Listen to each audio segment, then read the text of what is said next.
नमस्कार मैत्रिणींनो, रंजना किचनमध्ये तुमचं अगदी मनापासून स्वागत आहे. आज आपल्याला करायचे आहे टम फुगणारी पुरणपोळी. डाळ न वाटता न शिजवता टम फुगणारी पुरणपोळी कधीही करू शकता तुम्ही. मुलांच्या आवडीच्या तर असतातच, पण सण म्हटला का पुरणपोळी आपल्याला आठवते. पण काय काय जणांना पुरण वाटायचं किंवा पुरण शिजवायचं कसं ते जमतच नाही. म्हणून आपल्याला अजिबात पुरण शिजवायची गरज नाही आणि वाटायचीही गरज नाही. आता त्यासाठी काय लागणार आहे? 1 वाटी पाणी घेतलेलं आहे आणि टोपामध्ये गॅसवर ठेवून घेतलेलं आहे. त्याच वाटीने गूळ घेतलेला आहे आणि वितळायला ठेवायचं आहे. छान उकळी आली का गूळ वितळला जातो. आपल्याला फक्त गूळ वितळून घ्यायचं आहे, अजिबात पाक वगैरे करायचा नाही. उकळीमध्ये पटकनी गूळ वितळला जातो मैत्रिणींनो. काहीही वेळ न लागता पुरणपोळ्या तयार होतात. झटपट होतात आणि कधीही तुम्ही करू शकता. कोणाकोणाला पुरणपोळी लाटायला जमत नाही किंवा फुटते, पण ह्यामध्ये असं काहीही न होता आपली पुरणपोळी तयार होणार आहे. आता ते बाजूला ठेवायचं आहे आणि एक कढई ठेवून द्यायची आहे. कढईमध्ये 2-3 चमचे तुपाचे घालायचे आहेत. तूप आपलं कोणतंही वापरू शकता, तुमच्या घरात असेल ते. आणि मोठी 1 वाटी बेसन पीठ घेतलेलं आहे मैत्रिणींनो. ते आपल्याला तुपामध्ये छान भाजून घ्यायचं आहे. हाय का नाही आयडिया भारी? आपल्याला चण्याची डाळ किंवा शिजवायची नाही, वाटायची नाही. इन्स्टंट पुरणपोळी कशी तयार करायची, पण तेवढीच चव अप्रतिम लागणार. आणि ही पुरणपोळी तुम्ही 4 दिवससुद्धा टिकवू शकता. कारण आपली चण्याची डाळ असते, त्यामध्ये ओलावा असतो शिजवल्यामुळे.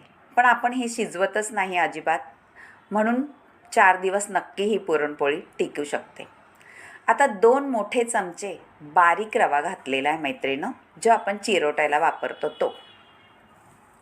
रवा कशासाठी घातला हे सुद्धा तुम्हाला सांगणार आहे. त्यापूर्वी आपलं गुळाचं पाणी तयार आहे, ते गाळून घ्यायचं. थंड झालं तरीसुद्धा चालतं. एकीकडं आपलं पीठ भाजत आहे तोपर्यंत गाळून घ्यायचं आहे. कारण आपल्याला पीठ छान भाजल्यानंतर हे पहा सुंदर भाजून झालेलं आहे. कलरही त्याचा बदलत आहे आणि खमंग असा सुगंधही सुटलेला आहे. आता ह्या स्टेजला आपल्याला थोडं थोडं करून गुळाचं पाणी घालायचं आहे. थोडं थोडं घातलं का आपल्या गुठळ्या होत नाही आणि त्या मोडल्याही जातात. व्यवस्थित पाणी सगळंच घालून घ्यायचं आहे थोडं थोडं. हे प्रमाण अगदी परफेक्ट आहे मैत्रिणींनो. 1 वाटी मोठी 1 वाटी बेसन पिठासाठी. आता असंच सतत हलवत राहायचं आहे जोपर्यंत आपल्या गुठळ्या मोडत नाही तोपर्यंत. आणि शिजलंही जातं आपलं हे रवा आणि बेसन पीठ. जसं आपलं पुरण तयार होतं त्याचप्रमाणे आपलं हे पुरण तयार होणार आहे. अजिबात काही झंझट नाही, वाटायची काही नाही. तसंच पुरण आपण तयार करून घेणार आहोत. त्यापूर्वी थोडंसं आपण 2 मिनटं वाफ काढून घेऊ, म्हणजे रवा छान फुलतो त्याच्यामध्ये आणि पुरण चिकट होत नाही किंवा आपण पुरण लाटलं तर बाहेर निघणार नाही. आता वेलची पूड आणि सुंठपूड ही घालून घ्यायची आहे आणि छान मिक्स करून घ्यायचं आहे, एकजीव करून, म्हणजे पुरणाला सुगंध भारी येतो. हे पहा, अजिबात आपल्या गुठळ्यासुद्धा राहिल्या नाही आणि पुरणसुद्धा कढईला चिटकत नाही आहे. छान सगळं पुरण आपलं एकत्र गोळा झालेला आहे. मैत्रिणींनो, नक्की करून पहा ही पुरणपोळी. साधी सोपी तयार होणार. जे मुलंसुद्धा आपण राहत असतात रूम घेऊन, त्या मुलांसाठी सुद्धा ही पुरणपोळी अगदी सोपी आहे. तुम्ही पाहू शकता गोळा कसा पटकन तयार होतो आहे आणि अजिबात आपल्या हातालाही चिटकत नाही.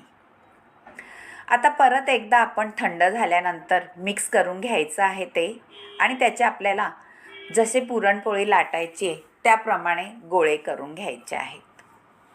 तुम्हाला जर मोठी साईज वाटली तर मोठी साईज करा, छोटी वाटली तर छोटे करा, पण ह्याप्रमाणे अगदी परफेक्ट गोळे आहेत. झटपट पुरणपोळी करण्याचा हा सोपा मार्ग आहे मैत्रिणींनो. कारण कामाला जाणाऱ्या मुली किंवा बायका त्यांना पुरणपोळी करायला वेळच मिळत नाही.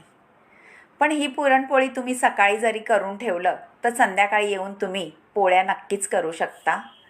आता हे गव्हाचं पीठ मळून घेतलेलं आहे, आपण जे चपातीला मळतो तसं, आणि आपला पुरणही तयार झालेला आहे. ह्या 2 गोळ्यांपासून आपल्याला पुरणपोळी तयार करायची आहे, अगदी टम फुगणारी. आता पिठाचा गोळा घ्यायचा आहे आपल्या पुरणाच्या गोळ्यापेक्षा कमी, आणि एकीकडे आपल्याला तवाही ठेवून द्यायचा आहे. छान मळून घ्यायचा आहे पिठाचा गोळा.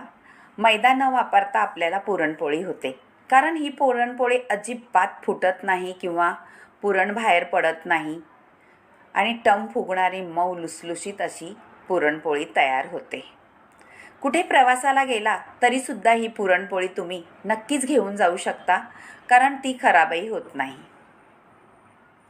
चहाबरोबर खा किंवा नैवेद्याला तुम्ही ही पुरणपोळी करू शकता, आणि मुलांच्या आवडीनुसार तुम्हाला पटकनही ही टिफिनला सुद्धा देऊ शकता. पुरण तयार करून ठेवा आणि सकाळी घाईमध्ये ही पुरणपोळी तुम्ही लहान मुलांना किंवा मोठ्यांनासुद्धा टिफिनला देऊ शकता. अशी पटकन होणारी आपली पुरणपोळी नक्कीच करून पहा. तुमच्या मैत्रिणीसोबतसुद्धा हा व्हिडिओ शेअर करा, त्यांनासुद्धा आवडेल पटकन होणारी पुरणपोळी. आता आपला तवाही गरम झाला आहे आणि पुरणपोळी पण सुद्धा लाटून झालेली आहे. थोडा पुसून घ्यायचा तवा, म्हणजे जो गरम झालेला तवा असतो तो थोडासा थंड होतो पुसल्यानंतर जरासा, आणि वरून तेल घालायचं आणि मग आपली पुरणपोळी टाकायची आहे. आता एका बाजूला पुरणपोळी भाजते तोपर्यंत दुसरीसुद्धा आपण पुरणपोळी लाटून घ्यायची आहे, कारण अजिबात फुटत नाही, काही नाही, झटपट लाटली जाते. तुम्ही चपातीसारखी कशीही लाटा तरीसुद्धा तुमची ही पुरणपोळी अजिबात फुटणार नाही. कारण पुरणपोळी म्हटलं का हलवार हाताने लाटा, हे करा ते करा, पण ह्याच्यामध्ये असं काहीच न करता तुमची पुरणपोळी तयार होणार आहे. आता आपल्या पुरणपोळीला वरून तूप लावा, तेल लावा आणि टम फुगणारी पुरणपोळी आता आपली तयार होणार आहे. नक्कीच करून पहा. आणि परत एकदा सांगते, तुमचं घरचं चॅनल आहे त्याप्रमाणे हे तुम्ही कमेंट करून मला सांगू शकता. आपली पुरणपोळी टम फुगलेली आहे पहा, छान सुंदर, आणि कलरही इतका सुंदर येतो त्याचा का आपल्याला त्याच्यामध्ये हळद नाही टाकायला लागत किंवा काही नाही. काही लोक पुरणामध्ये किंवा पिठामध्ये हळद टाकतात, पण ह्या पिठामध्ये किंवा पुरणामध्ये हळद न टाकता आपली पुरणपोळी छान पिवळी धम्मक होते. नक्कीच करून पहा. आणि परत एकदा सांगते, रंजना किचनला लाईक करा, शेअर करा, कमेंट करायला विसरू नका आणि सबस्क्राईब करा. मैत्रिणींनो, सबस्क्राईब केलं नसलं तर नक्कीच करा, कारण तुमचा एक लाईक आणि कमेंटवरती आम्हाला रेसिपी बनवायला खूप आवडते.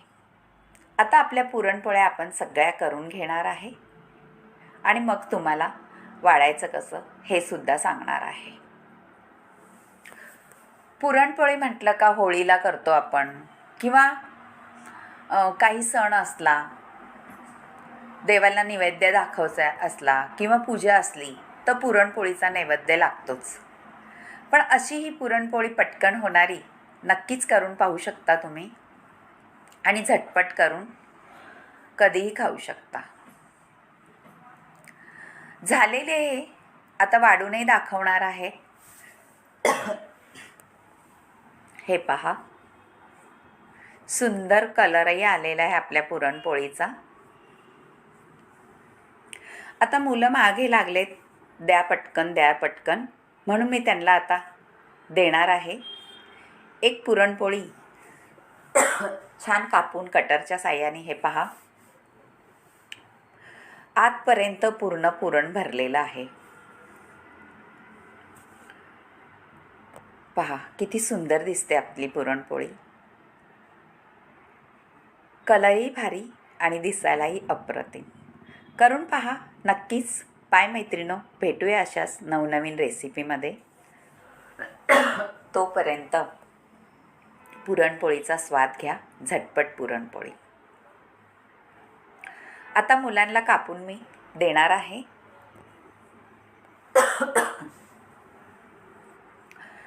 झालेली आहे. Bye bye. भेटूया अशाच नवनवीन रेसिपीमध्ये. तोपर्यंत छान पिवळी धमकटम फुगणारी पुरणपोळीचा स्वाद घ्या. सुंदर झालेली आहे. आधी नैवेद्यही दाखवू शकतो आपण. हे पहा वरून तूप घालून आणि दुधासोबतही खाऊ शकता. असा किती सुंदर दिसते पहा. नैवेद्यालाही असं तुम्ही ठेवू शकता. आणि जर आपल्याला कटाची आमटी करायची असेल तर आपली साधी आमटी करूनही नैवेद्य दाखवू शकता.